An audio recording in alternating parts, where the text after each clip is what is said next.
Hello students, आज हम history class 7th का चैप्टर सेकंड करेंगे जिसका नाम है Delhi 12th to 15th century. तो जब हमें कोई डेट सेंचुरी में दी गई होती है और हम उसको नंबर्स में देखना चाहते हैं तो 12th सेंचुरी का मतलब होता है 1100, यानी जो हमारा सन 1100 है उससे 1600, यानी ये 1400 होगा। ये आई मिस्टेकनली रॉट दिस। तो जो भी सेंचुरी हमें बताई जाती है हम उससे एक पीछे चल रहे होते हैं। जैसे अभी हमारी चल रही है 21st सेंचुरी, 21st यानी 21वीं शताब्दी। लेकिन अभी हम जब डेट लिखते हैं तो हम क्या लिखते हैं 2000 और फिर जो भी साल चल रहा होता है। तो 2000 को हम 2000 भी तो कह सकते हैं ना। अगर हम देखें टेक्निकली तो ये 2000 ही होता है। 1900, 1800, 1700, 1600 यही सेंचुरी पहले चलती थी, अभी 2000 चल रहा है तो हम टेक्निकली उसको 2000 कह देते हैं। मोर जो है इफ़ेक्टिव लगता है। तो इसी तरह अगर हम बात करें तो 12th सेंचुरी से 100 साल पीछे चले जाओ, यानी कि 12th से एक पीछे आ जाओ 1100, 15 से एक पीछे आ जाओ तो 1400। ये क्लियर अब दिखेगा आपको? यस। तो हम इस टाइम के बारे में पढ़ने जा रहे हैं कि दिल्ली क्या था दिल्ली में इस टाइम पर। तो सबसे पहले आप ये समझिए कि दिल्ली में हमने जो अब तक इतिहास पढ़ा है, 6th में हमने पढ़ा, 7th में हमने 2 चैप्टर अभी पढ़े हैं, दिल्ली का कहीं कोई जिक्र नहीं आया। क्यों? क्योंकि दिल्ली जो फेमस हुई है, दिल्ली जो पॉपुलर हुई है या पावरफुल हुई है, वो हुई है तोमर राजपूतों के टाइम पर। यानी ऐसा नहीं कि इनके टाइम पर दिल्ली टॉप पर थी, लेकिन जो दिल्ली का फेज़ शुरू होता है जहाँ से दिल्ली को पॉपुलैरिटी मिली, तो एकदम स्टार्टिंग में जाएंगे जहाँ से शुरुआत हुई है। तो तोमर राजपूत थे, यानी राजपूत हम जानते हैं एक ऐसा ट्राइब था या एक ऐसी जाति थी जो लड़ाई और जंग में आगे रहती थी। ये लोग वॉरियर्स हुआ करते थे। तो इन्हीं में तोमर राजपूत करके एक अलग कम्युनिटी थी। तो तोमर राजपूतों का सबसे पहले दिल्ली पर जो है हमें एविडेंस मिलता है कि इनका राज था और इनके टाइम पर दिल्ली पॉपुलर हुई। उसके बाद जो है ये तोमर राजपूत राजस्थान में, यानी अजमेर एक शहर है, तो इसी टाइम जब तोमर राजपूत दिल्ली में थे तो अजमेर में चाहमान करके एक जो है डायनेस्टी चल रही थी। इन्हें हम चौहान भी कहते हैं। Most famous king from then was Prithviraj Chauhan. Prithviraj Chauhan को बाद में मोहम्मद गौरी ने डिफ़ीट किया था। तो इन्होंने पहले पृथ्वीराज चौहान और ये जो उनका वंश था चाहमान और जो चौहान डायनेस्टी थी, इन्होंने दिल्ली के तोमर राजपूतों पे अटैक किया और इन्हें हरा दिया। और हराने के बाद दिल्ली को अपने अंडर ले लिया, मतलब रही दिल्ली इनके हाथों में ही, लेकिन ये इनके अंडर आ गए। तो अल्टीमेटली चाहमान या चौहान लोगों का दिल्ली पर राज हो गया। उसके बाद दिल्ली काफ़ी पॉपुलर हुई। बड़े बड़े जो उस ज़माने के बिजनेसमैन थे हमारे इंडिया में, स्पेशली जो जैन कम्युनिटी के थे, जैन कम्युनिटी के, वो लोग दिल्ली में आए। दिल्ली में बहुत सारे इन्होंने टेम्पल बनाए क्योंकि इनके पास पैसा था। जैन कम्युनिटी शुरू से बिज़नेस में जो है वो ऊपर रही है, तो इन्होंने काफ़ी पैसा जो है अर्न किया, दिल्ली को एक बिज़नेस स्पॉट बनाया। और दिल्ली में एक सिक्के, स्पेशल टाइप के एक सिक्के चलाए गए जिसका नाम था देहली वाल। देहली वाल, इस तरह के एक सिक्के चलाए गए। तो ये मतलब दिल्ली का जो सबसे पहले पॉपुलर जो दिल्ली हुई, पॉपुलैरिटी हुई, वो इन सिक्के वगैरह का जो टाइम था चाहमान का, इन सब चीज़ों से हुई। उसके बाद आते हैं दिल्ली सल्तनत। तो दिल्ली सल्तनत में बहुत सारे किंग थे। हमारी बुक में पूरा एक चार्ट दिया गया है कि सबसे पहले जो है यहाँ पे राजपूत थे, तोमर थे, फिर चौहान थे, फिर जो है तुर्क से कुछ लोग आए, मुस्लिम्स आए, जिनमें सबसे पहले कुतुबुद्दीन ऐबक, शमशुद्दीन इल्तुतमिश, रज़िया और गयासुद्दीन बलबन, ये 4 लोग थे। तो सबसे पहले जो वंश आता है वो था ग़ुलाम वंश, हम उनको कहते हैं, या स्लेव डायनेस्टी कहते हैं। इतनी डिटेल में हमें बुक में नहीं दिया गया है। आप इस लिस्ट को एक बार आप देख लेंगे तो आपको एक अंदाज़ा हो जाएगा। वैसे मैं मोटा मोटा ही बता देता हूँ आपको ग्रॉसली कि सबसे पहले जो है स्लेव डायनेस्टी थी, फिर खलजी डायनेस्टी थी, फिर तुगलक थे, फिर सैयद थे, फिर लोदी थे। तो ये 5 डायनेस्टीज़ जो हैं हमारे यहाँ पर रही हैं दिल्ली सल्तनत में। तो यहाँ पर हम एक चीज़ ये समझेंगे पहले कि उस ज़माने में जो हिस्ट्री लिखी जाती थी तो उसको तारीख़ कहा जाता था, क्योंकि अरबी फ़ारसी में तारीख़ का मतलब होता है हिस्ट्री, यानी बीती हुई चीज़ें। और जब इसको हम प्लूरल बनाते हैं तो हो जाता है तवारीख़, यानी कि जैसे हम कहते हैं मैंगो मैंगोज़, एप्पल एप्पल्स, है ना, बुक बुक्स। तो ऐसे ही फ़ारसी में जो रूल्स चलते हैं अरबी फ़ारसी में, तो तारीख़ को हम कह देते हैं तवारीख़, ठीक है। तो इस तरह का उनका अपना ग्रामेटिकल रूल है। तो दिल्ली सल्तनत जब शुरू हुई हमारी, तो सबसे पहले इशू क्या था कि यहाँ पर जो ग़ुलाम थे उन्होंने रूल किया। तो बेटों से ज़्यादा ये अपने ग़ुलाम पे ट्रस्ट करते थे। यानी एक ऐसा बच्चा जिसका कोई फैमिली बैकग्राउंड नहीं है और वो गरीबी में पला बढ़ा है, बाज़ारों में उसको बेच दिया गया, बाद में उनको सुल्तानों ने ख़रीद लिया और अपने पास रॉयल जो है फैमिलीज़ में उनको रखा, और उसके बाद उनको किंग बना दिया, अगला सुल्तान बना दिया, या ऊंचे ऊंचे जो पोजीशंस थे, अच्छी अच्छी पोस्ट पर उनको बिठा दिया। तो वो लोग अपने मालिक के बड़े जो है फर्माबरदार यानी कि ओबीडियंट बन के रहते थे। क्योंकि आप खुद इमेजिन करें कि अगर कोई ऐसा इंसान जिसको एक वक्त की रोटी भी ना मिलती हो, और वो इंसान एक वीआईपी यानी कि जो राजा महाराजाओं के महल में रहना है उसको मिल जाए, तो वो अपने राजा और अपने मालिक को कितना ज़्यादा जो है मोहब्बत करेगा और कितना उसके लिए वफ़ादार रहेगा। तो इसलिए जो दिल्ली सल्तनत के राजा थे वो अपने ग़ुलामों को ऊंचे पदों पर बिठाना पसंद करते थे। तो एक यहाँ का किंग है जिसका नाम है इल्तुतमिश। ये दिल्ली सल्तनत का दूसरा सुल्तान है, इल्तुतमिश। तो इन्होंने एक सिस्टम निकाला जिसको बंदगान कहते थे। बंदगान यानी कि स्लेव्स, यानी कि दास, ग़ुलाम। जो इनके ग़ुलाम हुआ करते थे वो उनको ऊंचे ऊंचे पदों पर रखते थे। और जब एक बड़ा हिस्सा ज़मीन का किसी बंदगान या स्लेव को दिया जाता था तो उसको इक्ता कहते थे। इक्ता यानी मान लीजिए, जैसे मैंने आपको पिछली क्लास में बताया था कि ये कोई इलाका है जो किसी किंग के अंडर आता है, और ये हिस्सा इतना किसी मिस्टर ए को दे दिया गया, तो ये ज़मींदार कहलाते थे। तो यहाँ अभी इक्ता कहलाते हैं। फिर ये इलाका किसी और को दिया गया जो मिस्टर बी हैं, फिर इतना इलाका दिया गया मिस्टर सी को। तो ये सारे कौन हैं? ये सब इलाके क्या कहलाएंगे? इक्ता।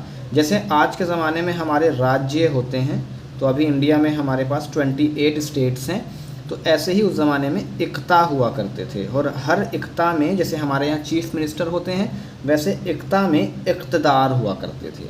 बस फ़र्क ये है कि अभी हम वोटिंग से चुनते हैं, पहले राजा की मर्ज़ी से हुआ करते थे। तो यहाँ पर इक्ता और इक़्तिदार।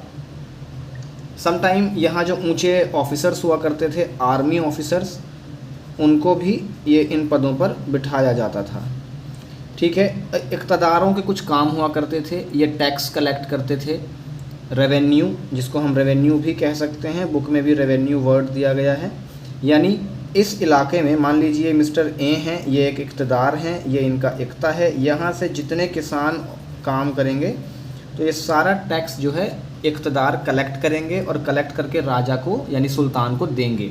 लेकिन सेम मोरालिटी इशू कि कुछ लोग ऐसे हो सकते हैं कि वो बेईमानी करें, टैक्स इकट्ठा करें और आधा ही टैक्स राजा को दें या कुछ हिस्सा अपने पास रख लें। तो जो सुल्तान हैं वो ऐसे ऑफिसर्स को अपॉइंट करते थे जो वो कलेक्टर्स कहलाते थे, वो इन सारा, या अकाउंटेंट्स कहलाते थे इंग्लिश में। तो उन्हें अपॉइंट करते थे और वो सारा अमाउंट का जो कलेक्शन होता है वो अपने रिकॉर्ड में रखते थे और राजा को बताते थे कि इतना इतना टैक्स कलेक्ट हुआ है। और जब इक़्तिदार उनको टैक्स दिया करता था तो पता लग जाया करता था कि कम दिया या इक्वल दिया। तो ये इनका सिस्टम था। इसके बाद दिल्ली सल्तनत के दौर में, यानी इस 12th सेंचुरी से लेकर 15th सेंचुरी तक एक बड़ी चीज़ क्या हुई कि एक देश था मंगोलिया, आज भी है। तो मंगोलिया रशिया के पास ये देश पड़ता है। तो मंगोलिया से एक जो है डायनेस्टी थी, मंगोल डायनेस्टी। तो मंगोल पूरी दुनिया पर कब्ज़ा करना चाहते थे। तो मंगोलों ने अलाउद्दीन खिलजी के ज़माने में पहली बार दिल्ली पर अटैक करा। यानी वैसे तो दिल्ली में सबसे पहले इन्होंने अटैक किया इल्तुतमिश के टाइम पर, लेकिन हमारी बुक में अलाउद्दीन खिलजी के बारे में ही बताया गया है, इल्तुतमिश को नहीं बताया गया।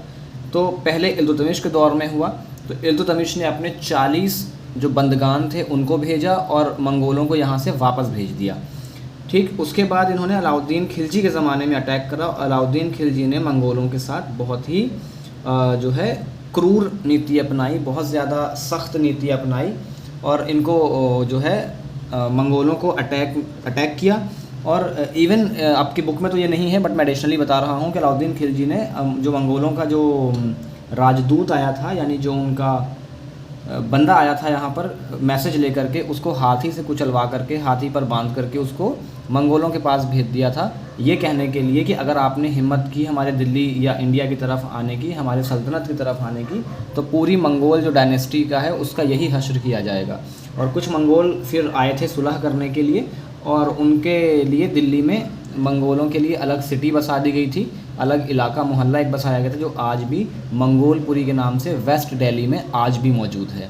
इसके बाद दूसरा एक राजा था मोहम्मद बिन तुगलक, जिसको शॉर्ट में मैंने MBT लिखा है, मोहम्मद बिन तुगलक।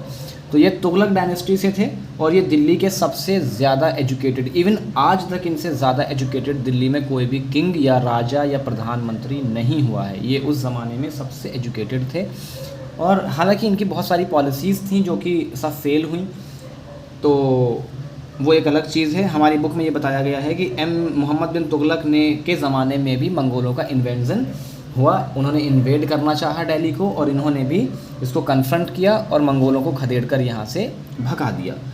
इस ज़माने में कुछ और भी ऐसे इलाके थे जहाँ पर दिल्ली सल्तनत का कब्ज़ा या उनका राजपाट नहीं था, तो ये फ्री स्टेट थे। ये फ्री स्टेट मैंने लिखा है, बुक में ऐसा कोई नाम नहीं दिया गया है।